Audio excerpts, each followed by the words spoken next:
സർവേയുമായി ബന്ധപ്പെട്ട വിഷയത്തിൽ ഹൈക്കോടതിയിൽ നിന്നൊരു തിരിച്ചടി ഉണ്ടായിരിക്കുകയാണ്. എന്താണ്ടായത്? വലിയ വിമർശനം ഹൈക്കോടതി അപ്പം KSU നേതൃത്വം കൊടുത്ത ഹർജിയിലാണ് ഇന്ന് രാവിലെയാണ് ആ വിധി ഉണ്ടായത്. ഞാൻ വിധി കണ്ടില്ല, പക്ഷെ പഠിച്ചില്ല. പഠിക്കാതെ പറയാൻ പാടില്ലല്ലോ, പഠിക്കട്ടെ. രാഷ്ട്രീയ ക്യാമ്പയിന് വേണ്ടി സർവേ പാടില്ല എന്നാണ് ഹൈക്കോടതി പറഞ്ഞിരിക്കുന്നത്. ഞാൻ കണ്ടില്ല. അപ്പോൾ അതിനോടൊപ്പം തന്നെ ഈ മുൻ CPI നേതാവും CPI പ്രവർത്തകനൊക്കെയാണ് ജയൻ ചേർത്തല ഇപ്പോൾ കോൺഗ്രസിലേക്ക് പോകുന്നതിനെ കുറിച്ചൊരു ചർച്ചയുണ്ടാകും. അപ്പം കഴിഞ്ഞ ദിവസം കൂടിക്കാഴ്ചയൊക്കെ വിസ്മയം നടക്കുന്നതെന്നാണ് കോൺഗ്രസ് അവകാശപ്പെടുന്നത്.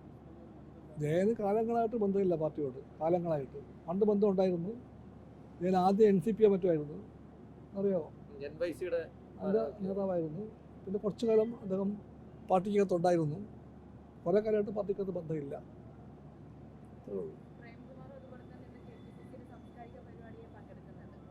എനിക്കറിയില്ല. വിസ്മയത്തെ പറ്റി പറയുമ്പോൾ എൻ്റെ ആഗ്രഹം ആ വിസ്മയം കുറ്റ്യാടി മോഡലാകാതിരിക്കട്ടെ എന്നാണ്. അവിടെ വിസ്മയം കണ്ടു.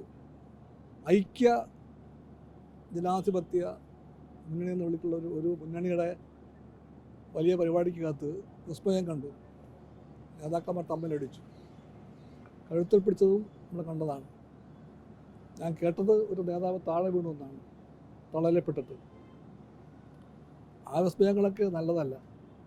വിസ്മയത്തെ പറ്റിയുള്ള ഒരുപാട് സ്വപ്നം കണ്ടിട്ട് കുറ്റ്യാടിയിലെ വിസ്മയം പോലെ വിസ്മയം ഉണ്ടാക്കാൻ ശ്രമിച്ചാൽ അത് UDF വീണ്ടും പരിഹാസ്യമാക്കാൻ സഹായിക്കൂ. ആ വഴിക്ക് പോകാതിരിക്കട്ടെ. വേറൊരു കാര്യമുള്ളത്, ഇപ്പോൾ LDF ജാഥ കഴിഞ്ഞു. LDF മുന്നണിയാണ്, അനവധി പാർട്ടികൾ ഉള്ള മുന്നണിയാണ് LDF. ഞങ്ങൾ നടത്തിയത് 3 ജാഥയാണ്. വടക്കൻ മേഖല, മധ്യമേഖല, ദക്ഷിണ മേഖല. എന്തുകൊണ്ടാണ്? ഞങ്ങൾ തീരുമാനിച്ചു, ഒരു മുന്നണിക്കകത്തെ പ്രധാനപ്പെട്ട രാഷ്ട്രീയ ക്യാമ്പയിനാകുമ്പോൾ ഒരു പാർട്ടി നയിച്ചാൽ പോരാ, എല്ലാ പാർട്ടികൾക്കും പ്രാധാന്യം വേണം. അതുകൊണ്ട് ഞങ്ങൾ വൈവിധ്യമുണ്ടാക്കുന്ന ഒരു കാര്യം ചെയ്തു. വൈരുദ്ധ്യമല്ല, വൈവിധ്യം. കാരണം അതാണ് മുന്നണി, ഒരു പാർട്ടിയല്ല മുന്നണി. ഒരു ജാഥ നടത്തി നയിച്ചത് CPIM ആണ്, സെക്രട്ടറിയാണ്. പിന്നെ നയിച്ചത് CPI സെക്രട്ടറിയാണ്. 3-ാം ജാഥ നയിച്ചത് കേരള കോൺഗ്രസിൻ്റെ ചെയർമാനാണ്. അതാണ് മുന്നണി. കോൺഗ്രസ് നയിക്കുന്ന ഐക്യ ജനാധിപത്യ മുന്നണിക്കകത്ത് എല്ലാം നയിക്കുന്നത് ഒറ്റ പാർട്ടിയാണ്, ഒരേ ഒരു പാർട്ടി.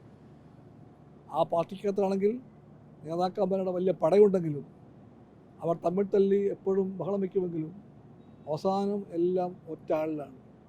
അതല്ല മുന്നണി.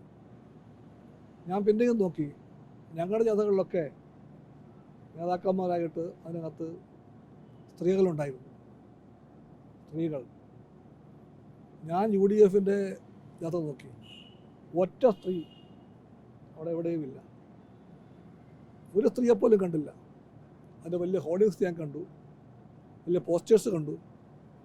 ഞാൻ സാഗൂതം നോക്കി, എവിടെയെങ്കിലും അറിയാതെ ഒരു പെൺ തലമുണ്ടോയെന്ന്. ഇല്ല. ഇത്രയധികം ദേഷ്യമുണ്ടോ UDF-ന് സ്ത്രീകളോട്? ഒരു സ്ത്രീയെ അടുപ്പിക്കാത്ത, സ്ത്രീ വന്നാൽ അതെന്തോ ഒരു ദോഷമായി കാണുന്ന രാഷ്ട്രീയമാണ് UDF രാഷ്ട്രീയം. അങ്ങനെയുള്ള ചില വിസ്മയമെല്ലാം കാണുകയാണ്. അതും വേണമെങ്കിൽ പറയാം വിസ്മയമാണ്. ജനങ്ങളിൽ വലിയ പങ്കുള്ള സ്ത്രീകൾ, സമൂഹത്തിൻ്റെ വലിയ പങ്കുള്ള സ്ത്രീകൾ, ആ സ്ത്രീകളെ അടുപ്പിക്കാത്ത ജാഥയാണ് UDF ജാഥ.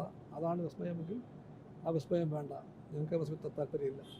തിരുവനന്തപുരത്ത് കഴിഞ്ഞ ദിവസം ഒരു സംഭവം ഉണ്ടായിരുന്നു. പോലീസ് ഉദ്യോഗസ്ഥരും SFI പ്രവർത്തകരും തമ്മിലൊരു സംഘർഷം, അതിൻ്റെ ദൃശ്യങ്ങൾ വലിയ വൈറലായിരുന്നു.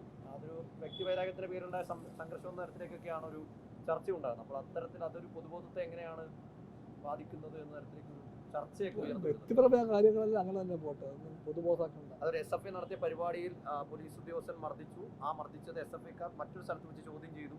അത് വീണ്ടും സംഘർഷത്തിലേക്ക് പോകുന്നു എന്നൊക്കെയാണ് പറയുന്നത്. ചെറിയ കാര്യങ്ങളെല്ലാം ചെറുതായിട്ട് പോട്ടെ, അത് വലുതാക്കണ്ട. ഇല്ല.